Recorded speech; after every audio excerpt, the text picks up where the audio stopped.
আজকে এত বছর পরে আমরা স্বাধীনতা অনুভব করতে পারি না, আমরা স্বাধীনতার স্বাদ নিতে পারি না, আজকে আমরা স্বাধীনভাবে কথা বলতে পারি না।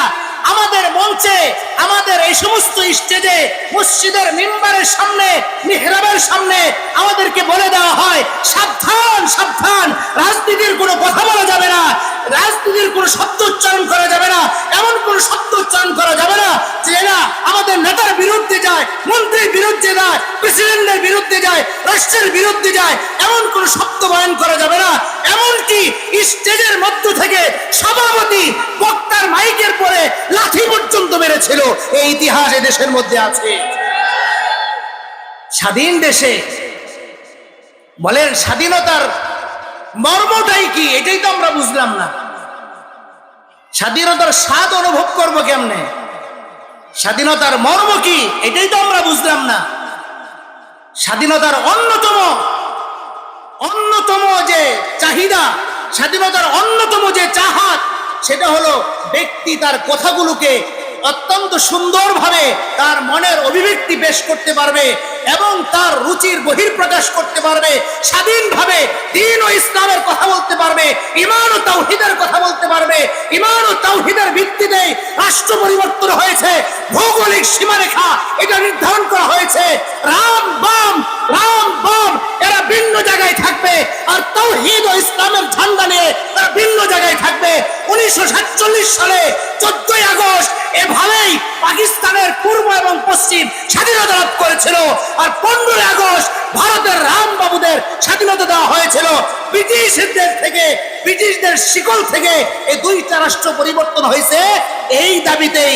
এক পক্ষে থাকবে ঈমান ও ইসলামের ঝান্ডা, অন্যদিকে থাকবে শিরক আর গোমরাহি আর প্রত্যক্ষতার লিপ্ততায় মগ্ন থাকা রাম বাবুদের দল। কথা বলেন ঠিক না বেঠিক? 1947 সালে ব্রিটিশদের থেকে যখন স্বাধীনতা লাভ করে ভারতবর্ষের এই দুইটা রাষ্ট্র, একটা হলো পূর্ব ও পশ্চিম পাকিস্তান, আরেকটা হলো ভারতের সেই সীমারেখা। একটা স্বাধীনতা লাভ করেছে 14ই আগস্ট 1947, আরেকটা স্বাধীনতা লাভ করেছে 15ই আগস্ট 1947।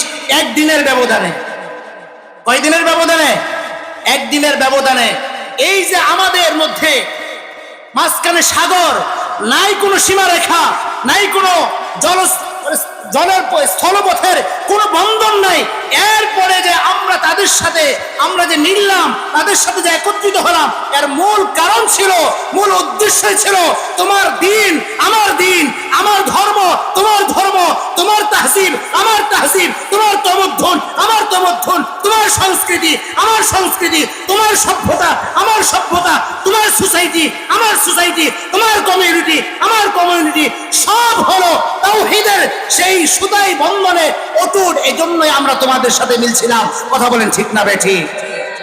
প্রিয় ভাইরা আমার, কিন্তু মিলার পরে তাদের পক্ষ থেকে যে ইনসাফের কথা বলা হয়েছিল, তাদের পক্ষ থেকে যে আদলের কথা বলা হয়েছিল, তারা তা ফলো করে নাই, বাস্তবায়ন করে নাই। এজন্যই আমাদেরকে, আমাদের সন্তানদেরকে মাঠে নামায় দেওয়া হয়েছিল। আমাদের বাবারা, আমাদের দাদারা তাদের সে রক্তক্ষয়ী সংঘর্ষে মা তার সন্তান হারিয়েছেন, বোন তার ভাইকে হারিয়েছেন, বোন তার স্বামীকে হারিয়েছেন। হাজার হাজার লাখ লাখ মানুষের রক্তের বিনিময়ে আল্লাহ রাব্বুল আলামিন আমাদেরকে লাল সবুজের এই পতাকা আমাদেরকে দান করেছেন। কথা বলেন ঠিক না বেঠিক? প্রিয় ভাইরা, তো এই যে আমাদেরকে আল্লাহ রাব্বুল আলামিন এই স্বাধীনতা দান করলেন, স্বাধীনতা দান করার পরে, এই স্বাধীন রাষ্ট্রে আসার পরে আল্লাহ বলেন, আমি যখন তোমাকে স্বাধীনতা দিলাম, তোমার উপরে ফরজ হলো, প্রথম দায়িত্বই হলো আমার দিন, আমার হুকুম, আমার আদেশ আমার জমিনের মধ্যে তোমাকে বাস্তবায়ন করার জন্য প্রথম যে শিক্ষাটা, প্রথম যে স্লোগানটা, সেটা হলো তুমি নামাজ প্রতিষ্ঠা করবে। কি প্রতিষ্ঠা করবে? الذين إن مكناهم في الأرض أقاموا الصلاة وآتوا الزكاة وأمروا بالمعروف ونهوا عن المنكر ولله عاقبة الأمور। আল্লাহ রাব্বুল আলামিন কোরআনুল কারীমের মধ্যে ইরশাদ করেন, আমি জমিনে যাদেরকে শাসত্ব দান করি, এই জমিনের খিলাফত যাদেরকে দান করি, এই জমিনের স্বাধীনতা আমি যাদের হাতে দিয়ে দেই, তাদের এক নম্বর দায়িত্ব দায়িত্ব হলো সালাত প্রতিষ্ঠা করা, সালাত প্রতিষ্ঠা করা, নামাজ কায়েম করা। সকলেই নামাজ কায়েম করবে, তোমার সন্তান নামাজ পড়বে। মুসলমানের সন্তান বেনামাজি থাকবে না। মুসলমানের সন্তানের মধ্যে যখন নামাজ চলে আসবে, এই নামাজের মাধ্যমে আল্লাহ রাব্বুল আলামিন সকল প্রকার অনিসলামিক অশ্লীলতা বেহায়াপনা দূর করে দিবেন। এক নম্বর কাজ হলো আল্লাহ রাব্বুল আলামিন স্বাধীনতা দিয়েছেন, আর স্বাধীন রাষ্ট্র পাওয়ার কারণে আল্লাহ পাকের পক্ষ থেকে নির্দেশ হলো জমিনের মধ্যে সালাত কায়েম করবে। দুই নম্বর, অর্থের বৈষম্য দূর করার জন্য যাকাত প্রদান করবে। তিন নম্বর হলো সৎ কাজের আদেশ, অসৎ কাজের নিষেধ।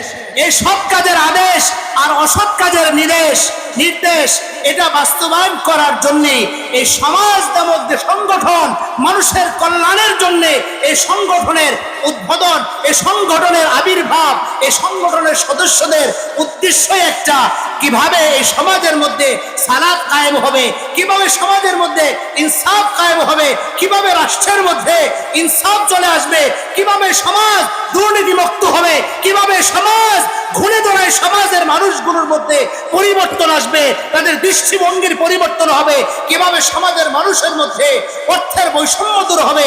এটাই হলো সমাজ নামক এই সংগঠনের মূল উদ্দেশ্য। بلغ العلا بكماله كشف الدجى بجماله حسنت جميع خصاله صلوا عليه وآله আলহামদুলিল্লাহ। সমাজ কর্তৃক আয়োজিত আজকের এই মহতী জলসার সম্মানিত সভাপতি,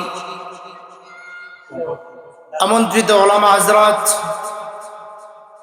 মঞ্চে উপবিষ্ট খুদাবাই আযম, মসজিদের আইম্মায়ে মাসাজিদ ও দ্বীনী ভাইরা, মহান আল্লাহ সুবহানাহু ওয়া তাআলার দরবারে শুকর আদায় করছি, যিনি আমাকে এবং আপনাদেরকে শীতের রজনীতে ইশা নামাজের পরে সুন্দর একটি গোছালো প্যান্ডেলের ভিতরে খুব সুশৃঙ্খল ভাবে বসে কোরআন ও হাদিস থেকে কিছু কথা বলার এবং শোনার তৌফিক দান করলেন। এজন্য মালিকের দরবারে জবান খুলে কালিমাত শুকর আদায় করি, বলি আলহামদুলিল্লাহ। এই মাঠেই যখন ব্যাডমিন্টন খেলা হয়, তখন দুই চারজন মানুষ মিলে যে চিল্লানি দেয়, যে আওয়াজ দেয়, সেই আওয়াজের সমপরিমাণ আওয়াজ এই হাজার হাজার মানুষ এখানে সমবেত, আমার মনে হয় সেই আওয়াজের সমপরিমাণ আওয়াজও আপনাদের থেকে আসে না। আজকের এই মাহফিলে এসে আপনারা খুশি না বেজার? খুশি যদি থাকেন তাহলে অন্তরের এই খুশির কথাটা জাহের করতে হবে খুশি ভাবেই। কথা বলেন ঠিক না বেঠিক? আমরা দীর্ঘ সময় পার করেছি, এরকম মাহফিলের আয়োজন করা যেত না। কথা বলেন ঠিক না বেঠিক? মাহফিল হলেও মঞ্চের বক্তা কথা বলতেন অনেক হিসাব নিকাশ করে, একটু এদিক সেদিক হলেই স্টেজ থেকে আওয়াজ আসতো, হুজুর বক্তব্যের ধারা চেঞ্জ করেন, পরিবর্তন করেন। কথা বলেন ঠিক না বেঠিক? দাসত্বের শিকল এমন ভাবে আমাদের পায়ে লাগিয়ে দেওয়া হয়েছিল, আমাদের কণ্ঠনালীকে এমন ভাবে চেপে ধরা হয়েছিল, আমরা হকের কথা স্টেজ থেকে, মিম্বার ও মেহরাব থেকে আমরা স্বাচ্ছন্দ্যে বলতে পারি নাই।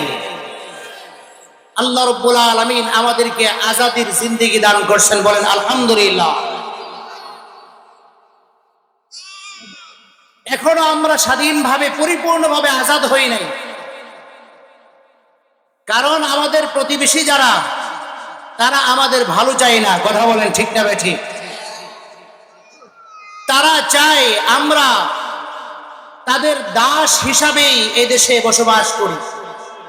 কিন্তু মনে রাখতে হবে, মুসলমানের জাতি একবার জাগ্রত হলে গোটা দুনিয়া দখল না করা পর্যন্ত তারা শান্ত হবে না। এজন্য পেয়ারে হাজিরিন, কথা অল্প সময় হবে এবং আমাদের কাঙ্ক্ষিত আলোচক কিছুক্ষণের মধ্যেই চলে আসবে ইনশাআল্লাহ। আমি আপনাদের সামনে খুব স্বল্প সময়ে কিছু কথা বলবো, যেন আমার দিলের খোরাক হয়, আমি যেন হেদায়েত পাই এই কথা থেকে, এবং আমার এই কথা দ্বারা যেন আপনাদের মধ্য থেকেও কিছু মানুষকে আল্লাহ রাব্বুল আলামিন হেদায়েতের পথ দেখায় দেন। সকলে বলেন আমিন। এই যে ছোট ছোট মাহফিলগুলো, এটার বাস্তবায়ন করার পিছনে অনেক মানুষের পরিশ্রম, সাধনা, সময়, অর্থ ব্যয় হয়েছে। অনেক মানুষকে দাওয়াত দেওয়া হয়েছে, অনেক মেম্বার থেকে আজকের এই প্রোগ্রামকে বাস্তবায়ন করার জন্য এখানে আমন্ত্রণ জানানো হয়েছে। সবাই আসতে পারছে? সবাই আসছে? যার নসিব হয়েছে, যে তৌফিক প্রাপ্ত হয়েছে, কেবলমাত্র সেই আজকের এই মঞ্চে, আজকের এই প্যান্ডেলের ভিতরে আসার, কথা বলার, শোনার সুযোগ তার হয়েছে। যারা এখানে উপস্থিত হয়েছে, আমরা সবাইকে এখান থেকে হেদায়েতের বাণী নিয়ে ঘরে ফিরতে পারবো তাও না। আল্লাহ রাব্বুল আলামিন কিছু মানুষকে, কিছু মানুষের আত্মাকে, হৃদয়কে আজকের এই মঞ্চ থেকে এমন কথাগুলো শোনার সুযোগ করে দিবেন, যে কথাগুলো তার জীবনের পথ পরিবর্তন করে দিতে পারে। কথা বলেন ঠিক না বেঠিক?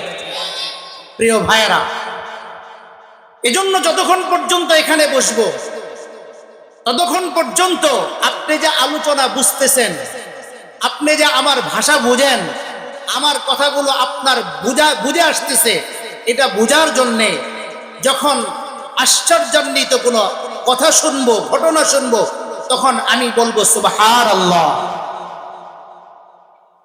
আমি আমার খুতবার শেষ অংশে দরুদে ইব্রাহিম পড়েছি। বলেন তো দেখি, মুসলমানের সন্তান যেদিন থেকে নামাজ সে আরম্ভ করেছে, ওদিন থেকেই তার এই নামাজের মধ্যে দরুদে ইব্রাহিম আমরা পড়ে আসছি। কথা বলেন ঠিক না ভাই? ঠিক। এই দরুদে ইব্রাহিম যা আমি আমার খুতবার শেষ অংশে পড়লাম, আমাদের সমাজে একটা প্রচলিত দরুদ আছে। আমি যদি খালি টান দেই, টান দেওয়ার সাথে সাথে আপনারাও শুরু করে দিবেন। কিন্তু আমি যখন দরুদে ইব্রাহিম বললাম, তখন অনেকেই শুধু শুনলেন। মনে রাখবেন, আপনার আওয়াজের সাথে, আপনার কণ্ঠের সাথে, আপনার জবানের সাথে যখন জবান লড়তে থাকবে, নাড়াচাড়া করতে থাকবে, আপনার জবান থেকে যখন কিছু কথা, কিছু আলফাজ এমন বের হতে থাকবে যে প্রত্যেকটা কথার আওয়াজের প্রতিদান আল্লাহ রাব্বুল আলামিন এমন ভাবে দান করবেন যা আপনি কখনো কল্পনাই করেননি। হাদিসের মধ্যে আসছে, আবু যর গিফারি রাদিয়াল্লাহু তাআলা আনহু থেকে রওয়ায়াত, قال سيدنا رسول الله صلى الله عليه وسلم من صلى عليه واحدة صلى الله عليه عشرا। আবু যর গিফারি রাদিয়াল্লাহু তাআলা আনহু থেকে রওয়ায়াত, নবী আরবি মুহাম্মদুর রাসূলুল্লাহ সাল্লাল্লাহু আলাইহি ওয়াসাল্লাম হাদিসের মধ্যে ইরশাদ করেন, যে ব্যক্তি আমি নবীর প্রতি একবার দরুদ পাঠ করে, মান সাল্লা আলাইহি ওয়াহিদাতান সাল্লাল্লাহু আলাইহি আশরা, আল্লাহ রাব্বুল আলামিন ওই বান্দার উপরে 10টা রহমত নাযিল করেন, 10টা গুনাহ বান্দার মাফ করে দেন, 10টা দরজা বান্দার উন্মুক্ত করে দেন, বুলন্দ করে দেন। একটা রহমত যদি দুনিয়াতে আপনার উপর নাযিল হয়, আমি তো মনে করি দিল এমন হয়ে যাবে, আত্মা এমন প্রশান্তি লাভ করবে, হৃদয়ে এমন মজা, স্বাদ অনুভব করবে, খোদার কসম কোনদিন এই লজ্জত আর এই স্বাদ সে কোনদিন অনুভব করে নাই। আর এমন রহমত একটা না, নবী আরবির উপরে একবার কেউ যদি তেলাওয়াত করে, তার উপরে 10টা রহমত নাজিল হয়। সুবহানাল্লাহ। এজন্য আলোচক যখন আলোচনা করবেন, আপনি যে আলোচনা বুঝতেছেন, এটা বোঝার জন্য তার সাথে সাথে কথার জবাব শ্রোতাদের মধ্য থেকে আসতে হবে। তাহলে যারা আলোচনা করবেন তারাও মজা পাবেন এবং অনুভব করবেন আপনি তার এই ভাষা, এই কথা, এই আলোচনা আপনি শুনতেছেন। হাদিসের মধ্যে আসছে যারা এরকম ছোট ছোট মাহফিলগুলোতে আসে, আশ্চর্যজনিত শব্দ শুনে সুবহানাল্লাহ বলে, এই সুবহানাল্লাহ বলার দ্বারা কি লাভ, কি ফায়দা, এটা কি জানেন?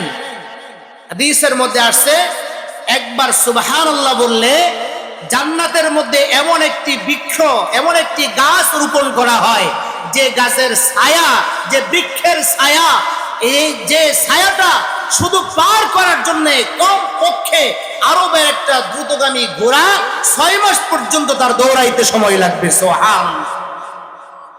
হাদিসের মধ্যে আসছে নবীজি সাল্লাল্লাহু আলাইহি ওয়াসাল্লাম যখন মেরাজের রাত্রিতে উর্দু গগনে আসমানের দিকে চলতে থাকেন, প্রথম আসমান, দ্বিতীয় আসমান, তৃতীয়, চতুর্থ, পঞ্চম, ষষ্ঠ, সপ্তম আসমানে গিয়ে পৌঁছান, তখন সাইয়্যিদানা ইব্রাহিম আলাইহিস সালাতু সালামের সাথে মোলাকাত হয়।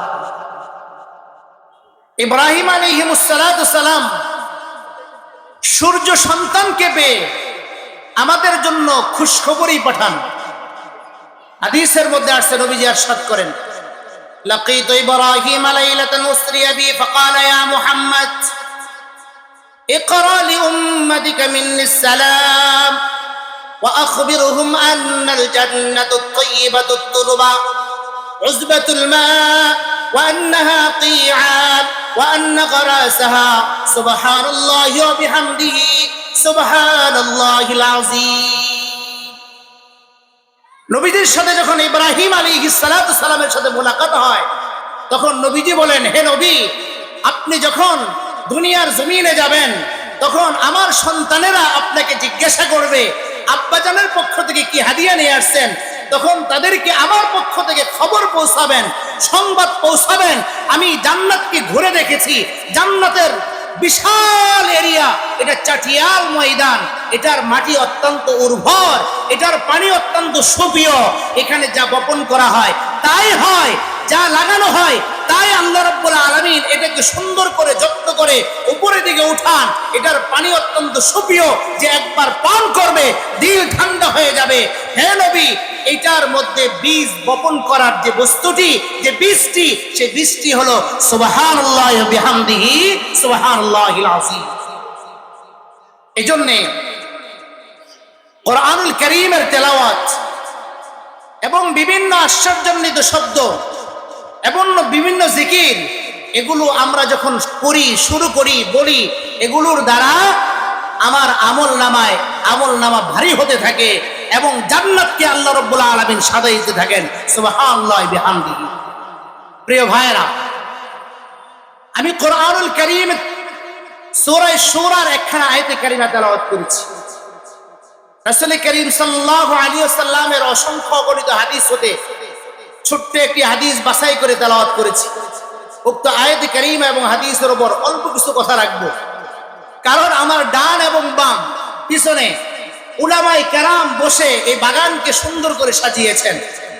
এখানে উলামায়ে কেরামের জবান থেকে একের পর এক আমরা কথা শুনতে থাকবো, বয়ান শুনতে থাকবো। আলহামদুলিল্লাহ বলি। প্রিয় ভাইরা আমার, আল্লাহ রাব্বুল আলামিন আমাদেরকে যে মাসে অবস্থান করার সুযোগ দিয়েছেন, এই মাসের ইংরেজি মাসের নাম হলো ডিসেম্বর। কি নাম বলেন? ডিসেম্বর মাস। এই ডিসেম্বর মাসে অন্যতম একটি দিন আমাদের সামনে একেবারে অত্যাশূন্য। আজকে 13 তারিখ, আর 2 দিন পরেই যে রাত্রিটা আসবে, সেই রাত্রিটার নাম, সেই রাত্রিটার পরিচয় আমাদের দেশের ছোট বড় আবাল বৃদ্ধা বনিতা এমন কোনো মানুষ নাই এই রাত সম্পর্কে, দিন সম্পর্কে জানে না। সেই দিনটির নাম কি বলতে পারবেন? কোন দিন? 16 ডিসেম্বর। এটা কোন দিন, কি দিন? এই দিনটির নাম হলো বিজয় দিবস। এই দিবসটির নাম কি? বিজয় দিবস। আল্লাহ রাব্বুল আলামিন যত নিয়ামত আমাদেরকে দিয়েছেন, সবগুলো নিয়ামতই অত্যন্ত মূল্যবান। কিন্তু আজাদের যে নিয়ামত, স্বাধীনতার যে নিয়ামত, এই নিয়ামতের সাথে তুলনা করা যায় না। এই নিয়ামতের সাথে তুলনা করা হবে এমন কোন বস্তু খুঁজে পাওয়া যাবে না। কারণ পৃথিবীর মানচিত্রে এখনো হাজার হাজার এরিয়ায়, হাজার হাজার জায়গায় মাসের পর মাস, দিনের পর দিন, বছরের পর বছর সশস্ত্র সংগ্রাম চালিয়ে যাচ্ছে, কিন্তু স্বাধীনতা পাচ্ছে না, স্বাধীনতার স্বাদ অনুভব করতে পারছে না। কিন্তু আল্লাহ রাব্বুল আলামিন আমাদেরকে 9 মাসের সশস্ত্র সংগ্রামে এই অল্প সময়ের মধ্যে আমাদেরকে যে স্বাধীনতা দিয়েছেন, এই নিয়ামত বড় দামি নিয়ামত। প্রত্যেকটা নিয়ামত স্থায়িত্ব লাভ করে, বৃদ্ধি পায়, স্থায়ী হয়, এটা শুকর আদায় করলে। কি আদায় করলে? শুকর আদায় করলে। যখন আমি শুকর আদায় করব, আল্লাহর কাছে কৃতজ্ঞ হব, মালিকের দরবারে শুকরিয়া আদায় করে সেজদায় অবনত হব, তখন মালিক আমার এই নিয়ামতকে, আমার উপর দেওয়া এই উপঢৌকনকে, হাদিয়াকে আরো বৃদ্ধি করে দিবেন এবং স্থায়ী করে দিবেন। এজন্যই কোরআনুল কারীমে যখন আল্লাহ রাব্বুল আলামিন ফেরাউনের জুলুম ও নির্যাতন থেকে, শোষণ ও জুলুম থেকে যখন মুসা আলাইহিস সালামের জাতি বনি ইসরাইলকে নিষ্কৃতি দান করলেন, তখন আল্লাহ বলেন, وَإِذْ تَأَذَّنَ رَبُّكُمْ لَئِنْ شَكَرْتُمْ لَأَزِيدَنَّكُمْ وَلَئِنْ كَفَرْتُمْ إِنَّ عَذَابِي لَشَدِيدٌ। বান্দা, আমি রব্বুল আলামিন তোমাকে আদেশ করছি, আমি রব্বুল আলামিন তোমাকে যে নিয়ামত দিয়েছি, বান্দা আমার নিয়ামত পাওয়ার পরে শুকর আদায় করো। আমি তোমাকে যে নিয়ামত দিয়েছি, এই নিয়ামতের শুকরিয়া আদায় করো। শুকরিয়া আদায় করলে আমি রব্বুল আলামিন লা আযীদান্নাকুম, আমি তোমার নিয়ামতকে বাড়ায়া দেব। ওয়ালা ইন কাফারতুম, যদি না শুকরিয়া আদায় করো, কুফরি করো, অস্বীকার করো, বান্দা তুমি মনে রাখো, আমি যে নিয়ামতটা দিয়েছি এটা আমি আল্লাহ রাব্বুল আলামিনের পক্ষ থেকে। তুমি তোমার যোগ্যতার কারণে, তুমি তোমার ইলমের কারণে, তুমি তোমার সশস্ত্র সংগ্রাম, তুমি যাই কিছু বলো না কেন, তুমি যত কিছুই বলো না কেন, অন্যরা আমাদেরকে সাপোর্ট দিয়েছে, সহযোগিতা করেছে। ও বান্দা, এই নিয়ামতকে যদি শুকরিয়া আদায়ের মাধ্যমে আমি আল্লাহর কাছে নতজন না হও, তাহলে এই নিয়ামত আমি সিনায় আনিব এবং যাই না রেখো, আমি আল্লাহ রাব্বুল আলামিনের যে শাস্তি, এটা বড় মারাত্মক, বড় কঠোর। এজন্য নিয়ামত, স্বাধীনতার যে নিয়ামত যা আল্লাহ আমাদেরকে দান করেছেন, এই নিয়ামতটা আল্লাহ তাআলার দেওয়া। কার দেওয়া? কার দেওয়া বলেন? আল্লাহর দেওয়া। এজন্য নিয়ামত পাওয়ার পরে যাতে বান্দা শুকরিয়া আদায় করে, এজন্য শুকরিয়া আদায় করার জন্য যেমন আদেশ দেওয়া হয়েছে, এবং নিয়ামত আদায় না করার কারণে আল্লাহ রাব্বুল আলামিন ভয় ভীতি, বিভিন্ন ধরনের ঝামেলা, বিভিন্ন আধার, বিভিন্ন শকুরের ছায়া জাতির উপরে যে আল্লাহ ছেয়ে দিয়েছিলেন, ফেলে দিয়েছিলেন, এ সম্পর্কেও আল্লাহ তার বান্দাকে সজাগ করেছেন। কোরআনুল কারীমের অন্য জায়গায় আসছে, وضرب الله مثلا قرية كانت آمنة مطمئنة يأتيها رزقها رغدا من كل مكان فكفرت بأنعم الله فأذاقها الله لباس الجوع والخوف بما كانوا يصنعون। আল্লাহ রাব্বুল আলামিন উদাহরণ দিয়েছেন ওই কারণের, ওই গ্রামের, ওই জনপদের। আল্লাহ রাব্বুল আলামিন বলেন, ওই জনপদের দিকে খেয়াল করো, আমি রব্বুল আলামিন তাদেরকে মুতমাইন করেছিলাম, তাদের দিলে আমি তাসাল্লি দিয়েছিলাম, প্রশান্তি দিয়েছিলাম। তাদের এলাকায়, তাদের জনপদে বিভিন্ন জায়গা থেকে রিজিক পৌঁছানোর ব্যবস্থা করেছিলাম, কিন্তু এই জনপদবাসী আমি রব্বুল আলামিনের শুকরিয়া আদায় করে নাই, না শুকরিয়া জ্ঞাপন করেছে, আমানতের খেয়ানত করেছে। আমি যে নিয়ামত দিয়েছিলাম সে নিয়ামতকে সে কুফরি করেছে। এজন্য আমি রব্বুল আলামিন ভয় আর আতঙ্কের সমস্ত বিভীষিকা তাদের উপরে আমি ঢেলে দিয়েছি। এজন্য দোস্ত দৃশ্য, এজন্য প্রিয় ভাইরা, স্বাধীনতার পূর্ব এই বয়ানের মধ্যে আমাদের বক্তব্য হলো, এই যে আল্লাহ রাব্বুল আলামিন আমাদেরকে নিয়ামত দিলেন, যাদের মাধ্যমে এই নিয়ামতটা আমরা পাইলাম, আমরা কি তাদের শুকরিয়া আদায় করব না? শুকরিয়া আদায় করবো কি না করবো না? কিন্তু শুকরিয়া আদায় করবো কিভাবে? রাত 12টা 1 মিনিট হওয়ার সাথে সাথে,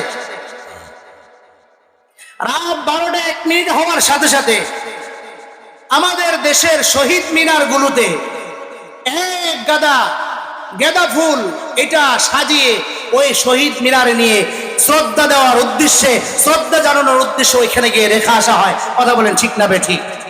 আচ্ছা বলেন তো দেখি, যেখানে শহীদ মিনার বানানো হয়েছে ওই শহীদ মিনারের নিচে, ওই মিনারের নিচে কয়জন মুক্তিযোদ্ধা শুয়ে আছে? কয়জন শহীদ শুয়ে আছে? আছে কোনো 2-1 জন? আপনাদের এলাকায় আছে?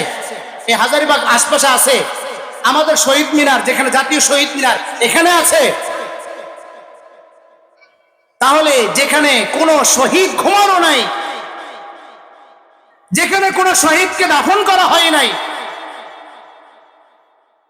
সেখানে একটা ইট দেওয়ালের প্রাচীর বানিয়ে সেই জায়গায় ফুল গিয়ে শ্রদ্ধা জানানো, পশ্চিমাদের থেকে কালচার আমদানি করে, পশ্চিমাদের থেকে শিখানো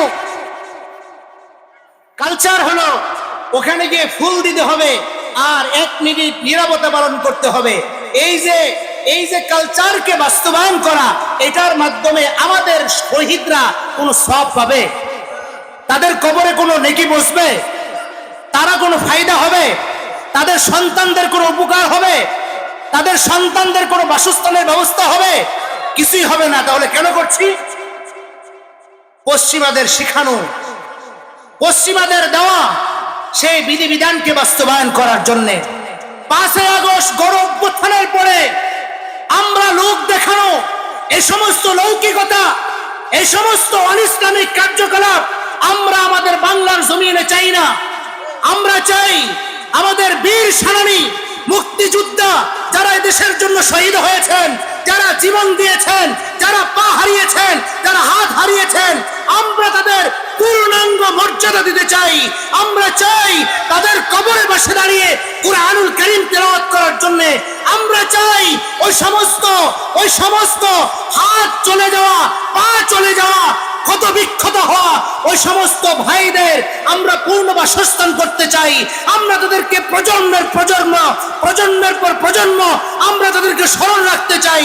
আমরা তাদের পরবর্তী নসলদেরকে সম্মান দিতে চাই। আমরা লোক দেখানো, লৌকিকতা পরিপূর্ণ, ইসলাম বিবর্জিত পশ্চিমাদের দেখানো কোনো কালচারকে এদেশে বাস্তবায়ন করার জন্য আমরা আর আমাদের অর্থ খরচ করতে চাই না। কথা বলেন ঠিক না বেঠিক? আজকে আমাদের দেশে বলেন না যুক্তির কারণে, না কোনো সোসাইটি, না কোনো কমিউনিটি এটাকে সমর্থন করে, বলে যারা আমাদের থেকে চলে গেছে এরা আমাদের কাছে দোয়া প্রাপ্তি। তারা আমাদের কাছে কি চায়? দোয়া চায়। তারা চায় তাদের মর্যাদা যেন আল্লাহ আরো বাড়ায় দেন। কারণ হাদিসের মধ্যে আসছে যে ব্যক্তি নিজের জীবনকে বাঁচানোর জন্য শত্রুর সামনে দাঁড় করায়, ইন্তেকাল হইলে রাসূল বলেন সে শহীদ। যে তার মালকে হেফাজত করার জন্য অস্ত্রের সামনে দাঁড়িয়ে গিয়েছে, জীবন দিয়েছে, সে শহীদ। যে তার আত্মমর্যাদা, তার সম্মানকে বাঁচানোর জন্য নিজের জীবনকে উৎসর্গ করেছে, সে শহীদ। এজন্য দোস্ত, যারা শাহাদাত বরণ করেছেন আমরা তাদের জন্য দোয়া করব, কোরআনুল কারীম তেলাওয়াত করব, সূরা ইখলাস তেলাওয়াত করব, যাতে করে আল্লাহ রাব্বুল আলামিন তাদের মাকাম, তাদের মর্যাদাকে বাড়ায় দেন। প্রিয় ভাইরা আমার, এজন্য বিজয় দিবস উপলক্ষে রাত 12টা বাজার পরে স্বাধীনতার নামে, স্বাধীনতা উদযাপন করার নামে হাজারীবাগ পার্ক সহকারে যে কোনো জায়গার মধ্যে হিন্দুয়ানি গান, মদের আসর, বিভিন্ন ধরনের নাচ, বিভিন্ন ধরনের গান বাজনার কোনো সুযোগ ইসলামে নাই। আমরা দূরে থাকবো তো ইনশাআল্লাহ। আল্লাহ রাব্বুল আলামিন তার দুস্থকেও বিজয় দান করেছেন। আল্লাহর হাবিব সাল্লাল্লাহু আলাইহি ওয়াসাল্লাম যখন মক্কা বিজয় করেন, এই ওয়াকিয়া, এই ঘটনা আমার জানা মতে আজকের বয়ানে প্রায় সব খতিব সাহেবরা আলোচনা করেছেন। আল্লাহর হাবিব সাল্লাল্লাহু আলাইহি ওয়াসাল্লাম মক্কা থেকে হিজরত করেছেন কোথায়? জোরে বলেন কোথায়? মদিনায়। রাসূলের 43 বছরের জীবন কোথায় অতিবাহিত হয়েছে? মক্কাতুল মুকাররমায়। 43 বছরের জিন্দেগি রাসূল মক্কাতুল মুকাররমায় অবস্থান করেছেন। যখন হিজরত করেন, আল্লাহর পক্ষ থেকে যখন নির্দেশ আসে হিজরত করার জন্য, আল্লাহ নবী সাল্লাল্লাহু আলাইহি ওয়াসাল্লাম খানায় কাবায় গেলেন। খানায় কাবার চাবি যার কাছে, তার নাম উসমান ইবনে তালহা। তার নাম কি বলেন? উসমান ইবনে তালহা। তার বাড়িতে গেলেন রাত্রিবেলায়। উসমান ইবনে তালহাকে বলতেছেন, হে উসমান, তোমার কাছে তো খানায় কাবার চাবি, জানি না আমি আর কোনোদিন এই খানায় কাবায় প্রবেশ করতে পারবো কিনা। উসমান, তুমি যদি খানায় কাবার চাবিটা আমারে দাও, আমি এই কাবার ভিতরে ঢুইকা 2 রাকাত নামাজ পড়তে চাই। উসমান ইবনে তালহা অস্বীকার করে। রাসূলুল্লাহ সাল্লাল্লাহু আলাইহি ওয়াসাল্লাম উসমান ইবনে তালহাকে অনেক বোঝানোর চেষ্টা করলেন। বললেন, দেখো, আমি আব্দে মানাফ গোত্রের, আমার গোত্র, আমার বংশ, আমার পূর্বপুরুষ সব সম্পর্কে তোমার জানা। উসমান, আমার চাবিটা দাও, আমি কথা দিচ্ছি আমি সময় নেব না, গোপনে এখানে প্রবেশ করে নামাজ পড়ে আবার চলে যাব। উসমান ইবনে তালহা কোনোভাবে রাজি হয় নাই। বলে, দেখো, এই ঘরের চাবি তোমাকে দেওয়া হবে না, এই ঘরে প্রবেশ করার তৌফিকও তুমি পাবে না, সুযোগও পাবে না, চলে যাও এখান থেকে। আল্লাহ নবী সাল্লাল্লাহু আলাইহি ওয়াসাল্লাম উসমান ইবনে তালহাকে ডাকতে বলে, হে উসমান, কোন একদিন যদি আমি মক্কা বিজয় লাভ করতে পারি, মক্কার ক্ষমতা যদি আমার হাতে আসে, মক্কার শাসনভার যদি আমি মুহাম্মদ ইবনে আব্দুল্লাহর হাতে আসে, সেদিন যদি আমি তোমার কাছে চাবি চাই, তুমি কি আমাকে সেদিন চাবি দিবে না? উসমান ইবনে তালহা জবাব দেয়, হে মুহাম্মদ ইবনে আব্দুল্লাহ, বামুন হয়ে যাদের দিকে হাত বাড়াও না, ইতিমের ঘরে তুমি লালন পালন, তুমি তো এমন ব্যক্তি, তোমার সম্পর্কে আমি জানি, তোমার চাচার ঘরে খাবার রান্না হইলে, তোমার চাচার ঘরে যদি খাবার রান্না না হয়, তোমার পেট ভরে না, তুমি খাইতে পারো না, আর তুমি মক্কা বিজয়ের স্বপ্ন দেখছো। নবী চোখের পানি ছেড়ে দিলেন, কাকুতি মিনতি করলেন, উসমান ইবনে তালহার কাছে খানায় কাবার চাবি চাইলেন। উসমান ইবনে তালহা অস্বীকৃতি জানায়। আল্লাহ নবী সাল্লাল্লাহু আলাইহি ওয়াসাল্লাম মক্কা থেকে মদিনায় হিজরত করেন। মক্কা থেকে মদিনায় হিজরত করে বেশি দিন হয় নাই, মাত্র 8 বছর অতিবাহিত হয়েছে। কয় বছর? 8 বছর অতিবাহিত হওয়ার পরে 8ম হিজরিতে আল্লাহ নবী সাল্লাল্লাহু আলাইহি ওয়াসাল্লাম মক্কা বিজয়ের উদ্দেশ্যে রওনা করলেন। আমরা সকলে ইতিহাস জানি। আল্লাহ নবী সাল্লাল্লাহু আলাইহি ওয়াসাল্লাম মক্কায় প্রবেশ করেন। মক্কায় প্রবেশ করার পরে ঘোষণা হয়ে গেল, যারা শিশু কাউকে তোমরা হত্যা করবে না, যারা বাক প্রতিবন্ধী তাদেরকে হত্যা করবে না, যারা বৃদ্ধ তাদেরকে হত্যা করবে না, যারা নারী তাদেরকে হত্যা করবে না, তোমাদের অস্ত্র ওই সমস্ত দুর্বল মানুষদের সাথে চলবে না। কেবলমাত্র সবেমাত্র যারা তোমাদের মোকাবেলা করতে আসবে শুধু তাদেরই মোকাবেলা করবে, অন্যথায় তুমি তোমার তরবারি তোমার সেই কোষ থেকে তুমি বের করবে না। আল্লাহ রাসূল এই ঘোষণা দেওয়ার পরে বলেন, মক্কা নগরীতে যখন নবীজি বিজয় বেশে ঢুকেন, তখন মক্কার সব মানুষগুলো ঘরের মধ্যে না থেকে সব বের হয়ে আসছে। বলে, উপায় নাই, ঘরের মধ্যে থাকলে নিঃসন্দেহে অস্ত্র চলবে। অনেক লম্বা চড়া ওয়াকিয়া, আপনারা শুনে থাকবেন ঘটনা। আল্লাহ রাসূল সাল্লাল্লাহু আলাইহি ওয়াসাল্লাম খানায় কাবার পাশে দাঁড়ালেন। প্রথমে উম্মে হানির ঘরে ঢুকলেন, 8 রাকাত নামাজ আদায় করলেন। এরপরে খানায় কাবার দরজায় আসলেন। আয়েশা আলীকে বলতেছেন, আলী, এই ঘরের যে চাবি এটা উসমান ইবনে তালহার কাছে, যাও তাকে গিয়ে বলো আমার কথা যেন চাবিটা আমারে দিয়ে দেয়। উসমান ইবনে তালহা সম্পর্কে কেউ কেউ বলেছেন সে একটা ঘরের মধ্যে আত্মগোপন করেছেন, কেউ কেউ বলেছেন খানায় কাবার ছাদের উপর আত্মগোপন করেছিলেন। যাই হোক, আলী রাদিয়াল্লাহু তাআলা তাকে খুঁজে বের করলেন। রাসূলুল্লাহ সাল্লাল্লাহু আলাইহি সাল্লাম উসমান ইবনে তালহাকে জিজ্ঞাসা করলেন, এ উসমান, আমি সেই মুহাম্মদ যে তোমার কাছে 8 বছর আগে 2-3 যুগ না, 1 যুগ অতিবাহিত হয় নাই, কয় যুগ? 8 বছর মাত্র। 8 বছর আগে তোমার কাছে চাবি চাইছিলাম, তুমি আমার চাবি দাও নাই, চাবিটা আমাকে দাও, খানায় কাবার দরজাটা খুলে দাও। রাসূল খানায় কাবায় প্রবেশ করলেন, 2 রাকাত নামাজ আদায় করলেন, খানায় কাবা থেকে বের হলেন। বের হওয়ার পরে রাসূল আরবি মুহাম্মদুর রাসূলুল্লাহ সাল্লাল্লাহু আলাইহি ওয়াসাল্লাম উসমান ইবনে তালহাকে ডাক দিয়ে বললেন, হে উসমান, এই নাও খানায় কাবার চাবি।